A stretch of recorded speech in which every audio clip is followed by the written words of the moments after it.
क्या power star का power ख़त्म कर देंगे चिंटू की दुल्हनिया।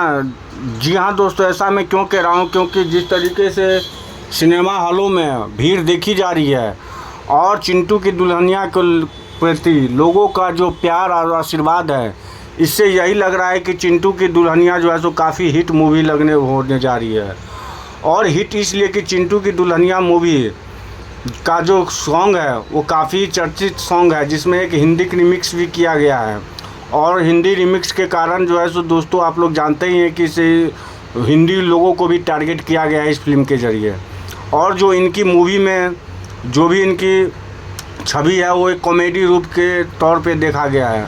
कॉमेडी और एक्शन और पारिवारिक से भरा हुआ ये फिल्म क्या सूर्यवंशम का रिकॉर्ड तोड़ पाएगा। देखते हैं वीडियो में आगे क्या होता है। इनका कलेक्शन ज़रूर हम आप लोगों को बताएंगे। वीडियो को लाइक करके शेयर ज़रूर करना। कलेक्शन में आपको ज़रूर दिखाऊंगा कि आखिर चिंटू की दुल्हनिया ने क्या कमाई किया, क्या नहीं कमाई किया है। तो वीडियो के साथ बने रहें, चैनल को सब्सक्राइब कर लें, हम आपको इसकी खबर ज़रूर देते रहेंगे।